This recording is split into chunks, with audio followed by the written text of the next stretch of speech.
The two chapters of Genesis have different emphases, and many scholars believe they come from different literary traditions that were later placed together.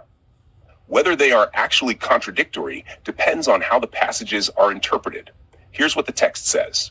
Genesis 1:29, open quote, "Behold, I have given you every herb bearing seed, and every tree in thee which is the fruit of a tree yielding seed. To you it shall be for meat." KJV, close quote. At first glance, this sounds like humans may eat from every fruit-bearing tree. Then in Genesis 2:17, God tells Adam, open quote, "Of every tree of the garden thou mayest freely eat, but of the tree of the knowledge of good and evil thou shalt not eat of it." Close quote.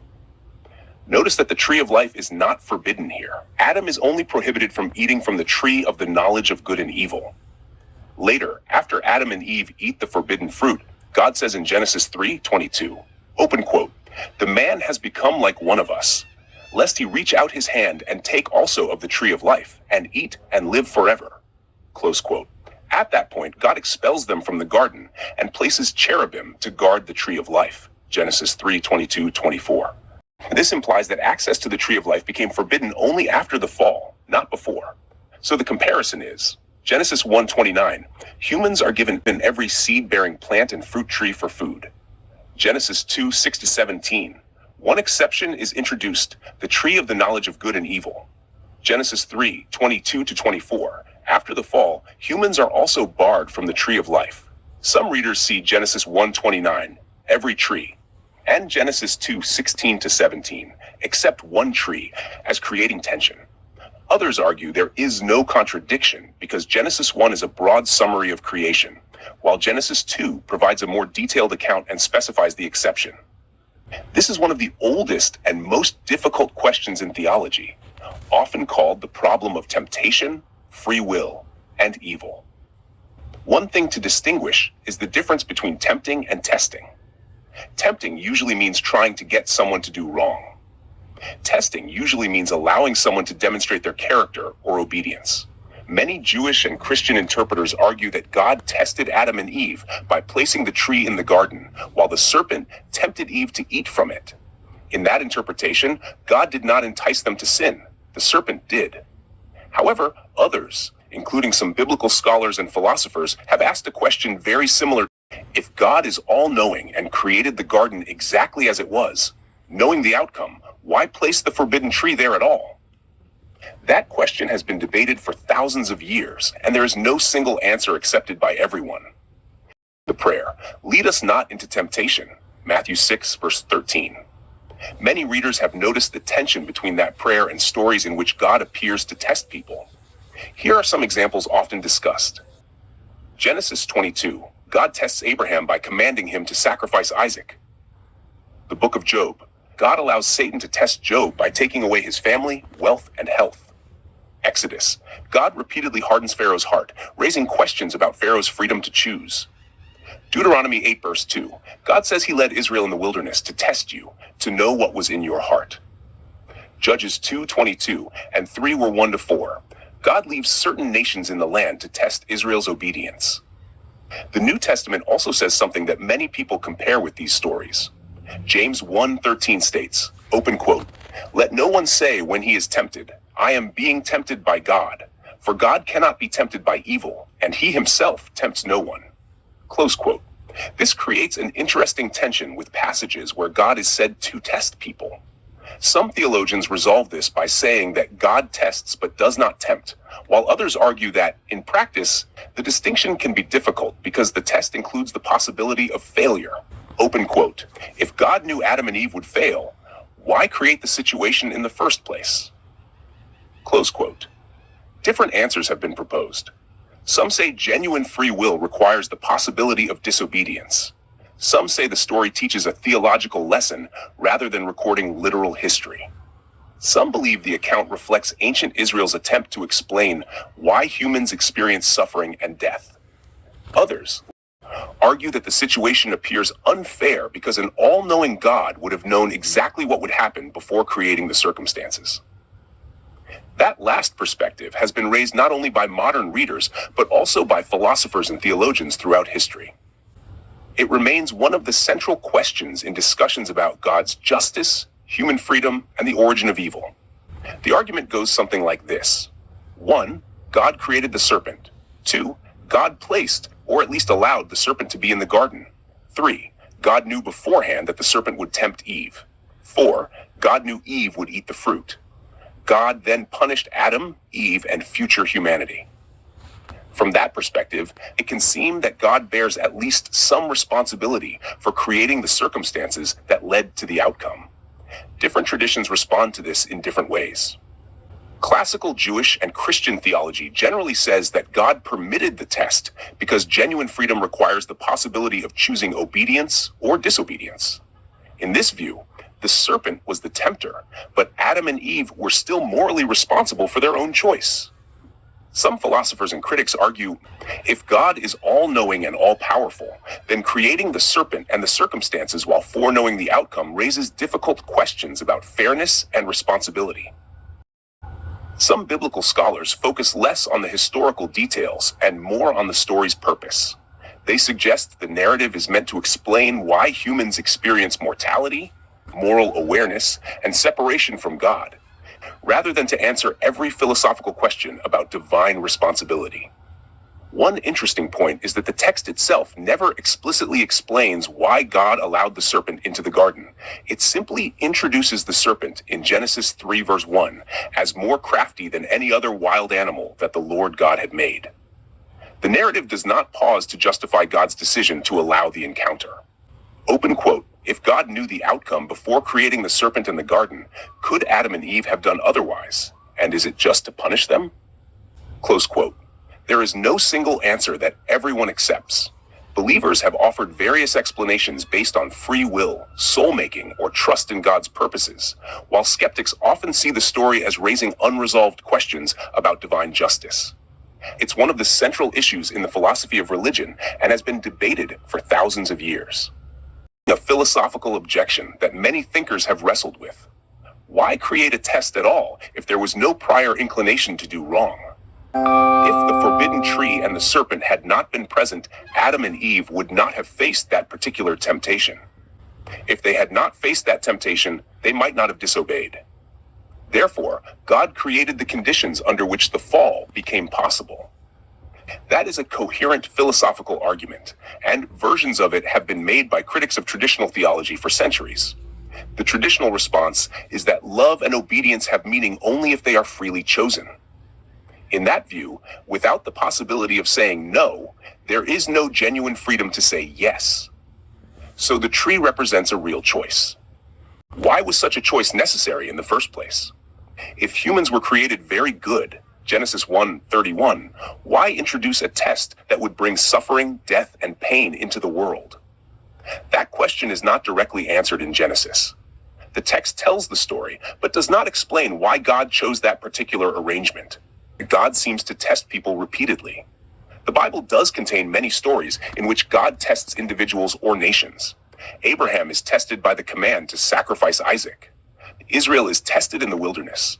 Job undergoes severe trials with God's permission. Pharaoh's story raises questions because God hardens his heart. These narratives have led many readers to ask whether divine testing is compatible with a perfectly loving and just God. Critics, on the other hand, have argued that some biblical stories portray God in ways that raise difficult moral questions. Open quote. If an all-knowing God knowingly creates a situation in which humans will fail and then holds them accountable, is that just? Close quote. There is no consensus answer. It remains one of the deepest questions in biblical interpretation and the philosophy of religion, and it continues to be discussed by believers, skeptics, and scholars alike.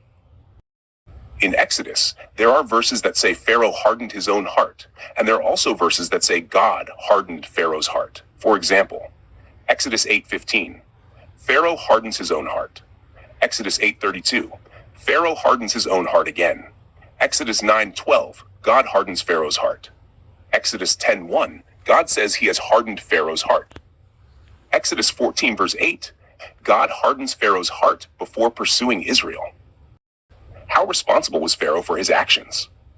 Was Pharaoh still free to choose? Is it just to punish someone whose heart God hardened? Different traditions answer differently. Some theologians argue that Pharaoh first repeatedly chose to resist, and only afterward did God confirm him in the path he had already chosen. Others argue that God was acting to display his power and accomplish the Exodus, as the text itself says in places such as Exodus 9:16. Some biblical scholars view the story primarily as a theological narrative about God's supremacy over Egypt, rather than a philosophical explanation of free will, that God is the master of good and evil. One passage that often comes up is Isaiah 45:7.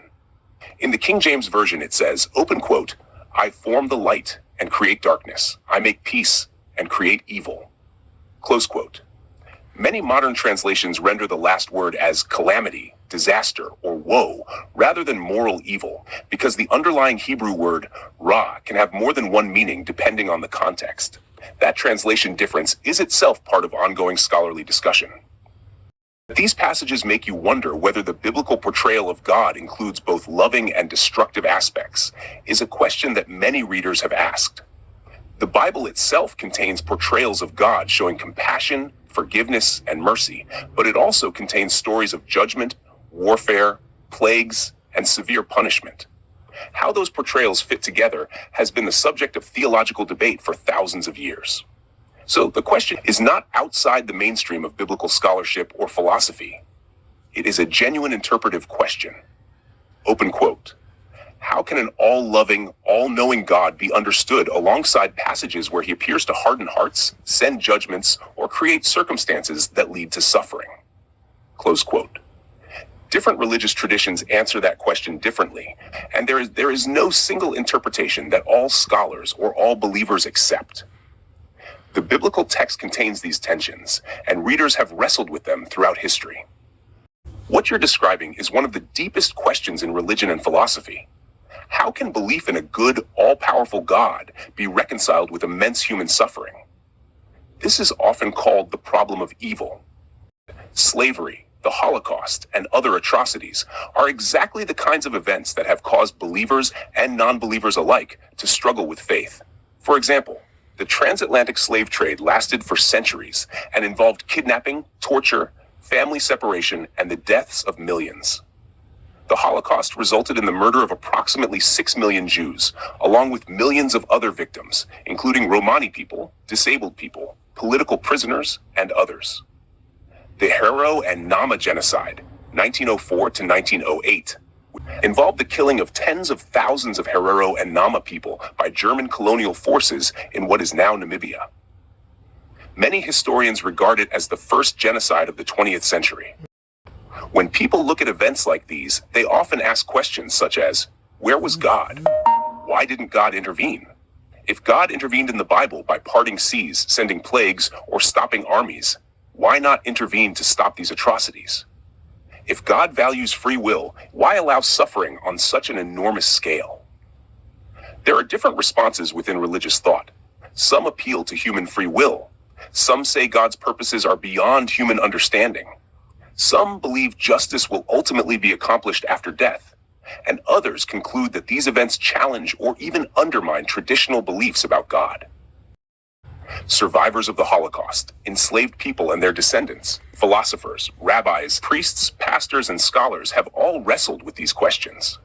Some emerged with a stronger faith, others with a different understanding of God, and still others concluded they could no longer believe in the traditional picture of an all-powerful, all-good deity. There isn't an answer that removes the weight of these questions. They remain among the most profound and difficult issues in theology and philosophy. Asking them doesn't put you outside the conversation. It places you within a long tradition of people who have tried to understand how faith and suffering can coexist. The Bible contains passages that portray God as loving, merciful, and just, such as, God is love, 1 John 4:8. The Lord is gracious and compassionate, Psalm 145:8. But it also contains passages in which God sends plagues, commands wars, brings judgment, hardens Pharaoh's heart, and in some translations of Isaiah 45:7 says, open quote, I make peace and create evil, KJV, close quote. Many modern translations render that last word as calamity or disaster, arguing that the Hebrew word refers to disaster rather than moral evil in that context. Nevertheless, the passage clearly portrays God as sovereign over both blessing and judgment. From there, different conclusions are drawn. Traditional Jewish and Christian theology generally maintains that God is perfectly good and that his judgments, however difficult to understand, are not morally evil. Some critics and philosophers argue that certain biblical portrayals of God appear morally troubling and question whether they are consistent with the idea of a perfectly good God. Some religious thinkers, both ancient and modern, have proposed more complex understandings of God that acknowledge the Bible presents both creative and destructive aspects of God's actions. That is one philosophical interpretation of the biblical narratives.